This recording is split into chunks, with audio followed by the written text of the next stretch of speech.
Hello everyone, let's see the question. And question says double coincidence of wants means. So guys, इस question में पूछा जा रहा है कि डबल कोइंसिडेंस ऑफ वांट्स का क्या मतलब होता है.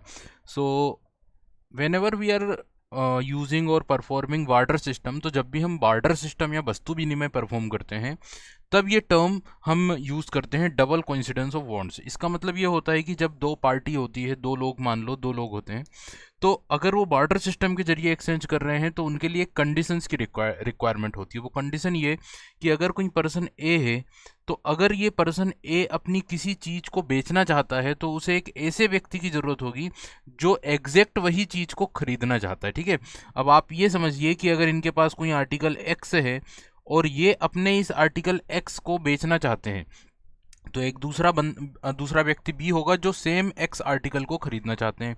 ठीक है, और दूसरी कंडीशन ये भी होगी कि भाई ये जो व्यक्ति बी है ये अपने किसी आर्टिकल बाय को बेचना चाहते हैं और ए को उस आर्टिकल की नीड है. ठीक है, तो ये जो रिक्वायरमेंट होती है, जो कंडीशन होती है, ये बार्टर सिस्टम के लिए बहुत ही ज़्यादा क्या है, रिक्वायर्ड है, बहुत ही ज़्यादा ज़रूरी है, तभी वो परफॉर्म हो पाएगा. और इसीलिए इसको क्या कहा जाता है, double coincidence of wants. Okay, so अब हम यहाँ पे ऑप्शंस को अगर देखें, what a person desire to sell is exactly what the other person wishes to buy. यानी एक व्यक्ति जो चीज़ को बेचना चाहता है, ठीक है, और दूसरा व्यक्ति वही उस चीज़ को क्या करना चाहता है, एग्जैक्टली उसी चीज़ को खरीदना चाहता है.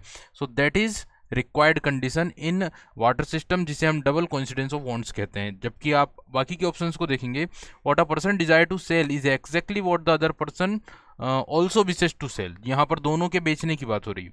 What a person desire two by is exactly what the other person also wishes two by. यहाँ दोनों के खरीदने की बात हो रही है. So the right answer of this question is option number A. I hope आप लोगों को ये कॉन्सेप्ट क्लियर हुआ होगा.